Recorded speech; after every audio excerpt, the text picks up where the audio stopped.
नमस्कार, जय हिंद। मैं हूं आयुष और आपका स्वागत है आपके शो मित्र देश में, जहां हम भारत की दुनिया से टकराहट को भारत की आंखों से दिखाते हैं।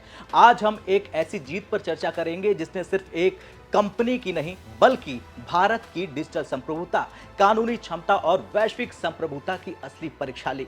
यह एपिसोड है भारत रूस की रणनीतिक साझेदारी यारी की, एक अमेरिकी टेक कंपनी के अघोषित दबाव की और उसे कानूनी एवं नैतिक तौर पर चित करने वाली भारत की दृढ़ता की।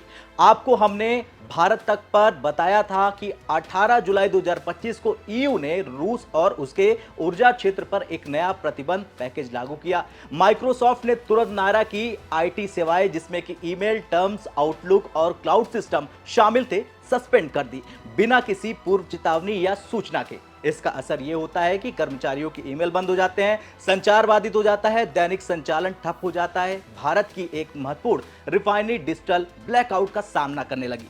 ऐसे में सवाल उठता है कि क्या ईयू प्रतिबंध भारत में पंजीकृत कंपनी पर लागू होते हैं?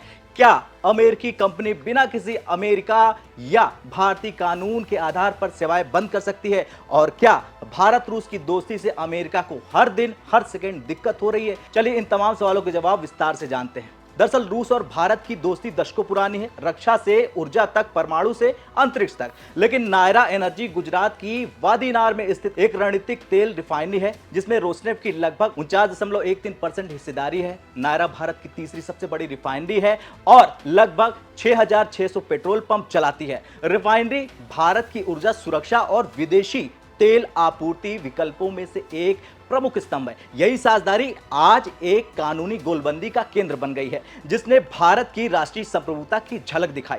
अब आते हैं असली मुद्दे पर। दरअसल 18 जुलाई 2025 ये वो तारीख थी जब ईयू ने रूस और उसके ऊर्जा क्षेत्र पर एक नया प्रतिबंध पैकेज लागू किया, जिसमें उसने भारत की नायरा को भी शामिल किया। और यहीं से शुरू होता है बड़ा खेल। दरअसल इस बैन के बाद ही अमेरिका की कंपनी माइक्रोसॉफ्ट ने तुरंत नायरा की आईटी सेवाएं, जिसमें ईमेल, टर्म्स, आउटलुक और क्लाउड सिस्टम शामिल थे, सस्पेंड कर दिया पूरी तरह से, और वो भी बिना किसी चेतावनी के, सूचना के। और फिर देखते ही देखते बड़ा खेल हो गया। खेल ये होता है दोस्तों कि इनका असर दिखने लगा। नायरा के कर्मचारियों के ईमेल बंद हो गए, संचार बाधित हो गया, दैनिक संचालन ठप हो जाता है और भारत की एक महत्वपूर्ण रिफाइनरी डिजिटल ब्लैकआउट का सामना करने लगी। और फिर तारीख आई 22 जुलाई 2025 की, जब नायरा ने खटखटाया दिल्ली उच्च न्यायालय का दरवाजा और दायर कर दी याचिका, जिसमें साफ शब्दों में कहा गया कि माइक्रोसॉफ्ट की कार्रवाई एक तरफा, गैर कानूनी और कोई कानूनी आवश्यकता नहीं थी इसकी।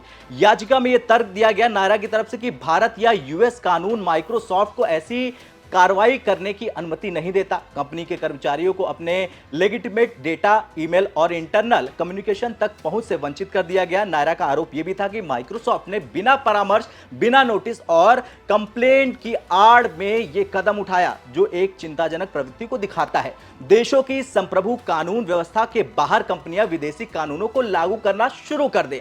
31 जुलाई 2025 को दिल्ली हाईकोर्ट की सुनवाई से पहले ही माइक्रोसॉफ्ट ने सभी सेवाओं को बहाल कर दिया। आउटलुक, ईमेल, टर्म्स और क्लाउड स्टोरेज सब कुछ फिर से चालू हो गया।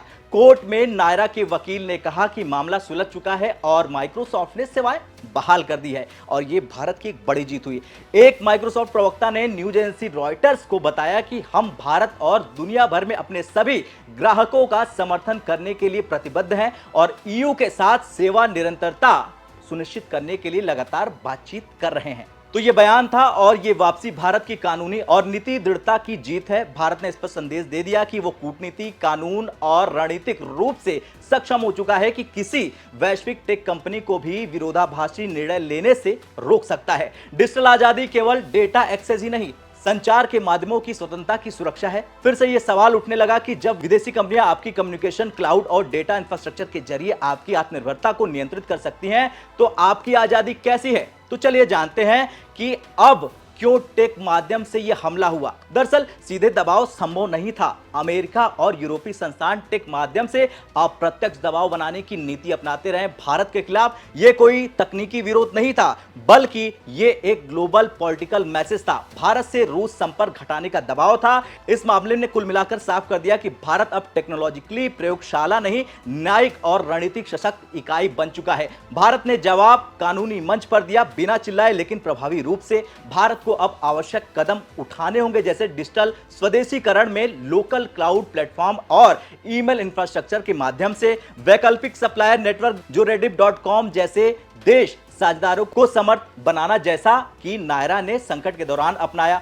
बाहरी नियमों की व्याख्या से पूर्वी स्थानीय कानूनी समीक्षा अनिवार्य करनी होगी। डिजिटल रणनीति में आत्मनिर्भरता निर्धारण करनी होगी, ताकि तेल से तेल, तकनीक से संप्रभुता बने। वैसे नायरा ने न सिर्फ अमेरिका की कंपनी को झुकाया, बल्कि इससे पहले उसने पलटवार भी शुरू किया था ईयू के खिलाफ। दरअसल ईयू को लगता था कि भारत बस विरोध दर्ज करवाकर बैठ जाएगा, लेकिन नायरा एनर्जी ने एक्शन मोड में जाकर ऐसा दांव चला कि जिसकी कल्पना ईयू भी नहीं कर पाया।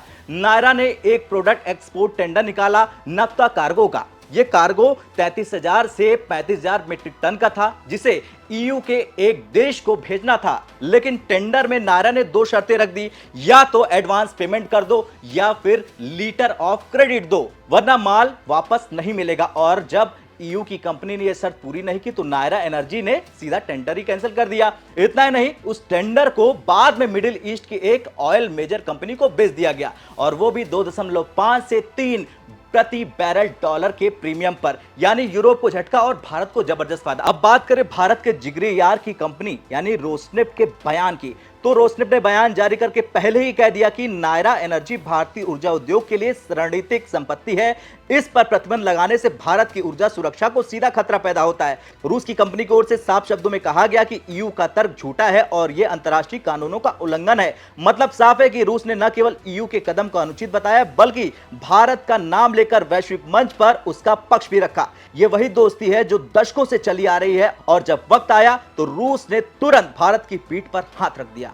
अब इस बयान से साफ है कि भारत रूस की यारी हमेशा मजबूत थी और रहेगी। अब बता दें कि भारत हर दिन लगभग 50 लाख बैरल की तेल खपत करता है। ऐसे में नायरा एनर्जी जैसी कंपनियां देश के ऊर्जा संतुलन को बनाए रखने में अहम भूमिका निभाती हैं। गुजरात स्थित नायरा की रिफाइनरी एशिया की सबसे आधुनिक रिफाइनरियों में से एक है, और यह कंपनी न सिर्फ रिफाइनिंग करती है, बल्कि petrol, diesel, aviation, turbine, fuel और पेट्रोकेमिकल्स भी सप्लाई करती है। और यही नहीं दोस्तों, ये भारत के 20% प्राइवेट फ्यूल रिटेल मार्केट को भी कवर करती है।